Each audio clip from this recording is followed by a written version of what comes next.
Praise the Lord, grace and peace be upon all of you in the mighty name of Jesus Christ. Welcome to hosting the Ark Day 51. Today we continue our journey through the house of Obed-Edom. Our focus is simple but very powerful, presence before platform. Praise Lord, Yeshu Masih के सामर्थी नाम में अनुग्रह और शांति। Hosting the arc दिन 51 में आपका स्वागत है।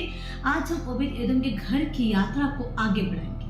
आज का हमारा विषय है मंच से पहले परमेश्वर की उपस्थिति। When the ark came to Obed-Edom's house, there was no public platform, no crowd and no recognition. There was simply a house that was willing to host God's presence. This teaches us an important principle. God often builds a person privately before he uses that person publicly. जब वाचा का संदूक Obed Edom के घर आया, तब वहाँ कोई सार्वजनिक मंच, बड़ी भीड़ या प्रसिद्धि नहीं थी। केवल एक ऐसा घर था जो परमेश्वर की उपस्थिति को होस्ट करने के लिए तैयार था।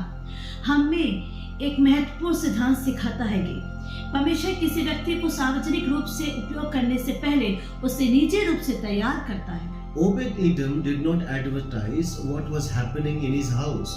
He simply hosted the ark faithfully. Then something happened. The blessings became visible and the news reached King David. The order was presence, transformation, fruit, testimony and influence. Obed Edom ने अपने घर में हो रही बातों का प्रचार नहीं किया। उसने केवल विश्वास योग्यता से संदूक को होस्ट किया। फिर कुछ हुआ, आशीष दिखाई देने लगी और उसका समाचार राजा दाऊद तक पहुंच गया। क्रम ये था: उपस्थिति, परिवर्तन, फल, गवाही, प्रभाव। Jesus taught about the secret place in Matthew 6:6. What happens privately with God prepares us for what happens publicly before people. Your private prayer prepares your public ministry. Your private obedience prepares your public influence. Your character in secret prepares you to carry responsibility in public. So don't ask only, when will God give me a platform? Ask what God is building in me before He gives me one. यीशु ने मत्ती 6:6 में गुप्त स्थान के बारे में सिखाया। परमेश्वर के साथ हमारा निजी जीवन हमें लोगों के सामने सार्वजनिक जिम्मेदारी के लिए तैयार करता है। आपकी निजी प्रार्थना आपके सार्वजनिक सेविकाई को तैयार करती है।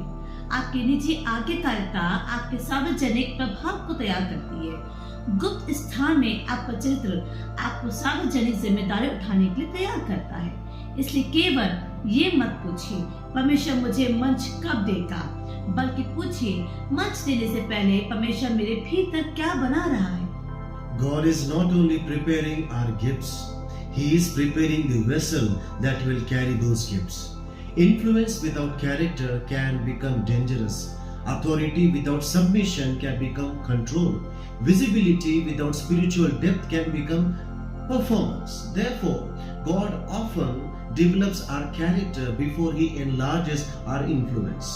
परमेश्वर केवल हमारे वरदानों के तैयार नहीं कर रहा, वो उस पात्र को तैयार कर रहा है जो उन वरदानों को धारण करेगा। चरित्र के बिना प्रभाव खतरनाक हो सकता है। समर्पण के बिना अधिकार नियंत्रण बन सकता है।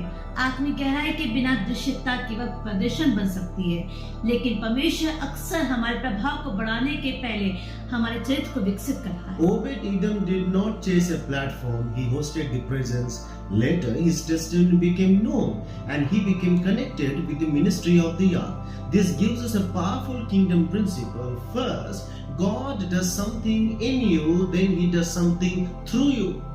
Do not abandon your house because you are waiting for a platform. Be faithful where you are. Pray where you are. Serve where you are. Build your family where you are. Obed Edom ने मंच का पीछा नहीं किया, उसने परमेश्वर की उपस्थिति को होस्ट किया। बाद में उसकी गवाही प्रस्तुत हुई और वो वाचा के संदूक की सेविकाई से जुड़ा। यहाँ हमें परमेश्वर के राज्य का एक सामर्थ्य सिद्धांत देता है। पहले परमेश्वर हमारे भीतर कुछ करता है, फिर वो हमारे द्वारा कुछ करता है। मंच की प्रतीक्षा करते हुए अपने घर को मत छोड़िए। जहाँ है वही विश्वास योग्य रहिए, जहाँ है वही प्रार्थना कीजिए, जहाँ है वही सेवा कीजिए, जहाँ है वही अपने परिवार को बनाइए। Maybe you feel hidden today. Maybe you feel that nobody recognizes you.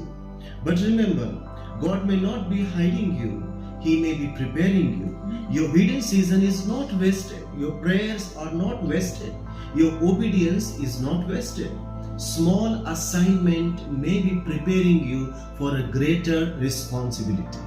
हो सकता है आज आपको लगे कि आप छिपे हुए हैं और कोई आपको पहचान नहीं रहा, लेकिन याद रखिए परमेश्वर शायद आपको छिपा नहीं रहा, वो आपको तैयार कर रहा है। आपका छिपा हुआ मौसम व्यर्थ नहीं है, आपकी प्रार्थनाएं व्यर्थ नहीं है, आपके आगे का यात्रा व्यर्थ नहीं है। आपकी छोटी से छोटी असाइनमेंट आपको बड़ी जिम्मेदारी के लिए तैयार कर रही है। So remember the apostolic order: presence before platform, character before influence, faithfulness before visibility, preparation before promotion.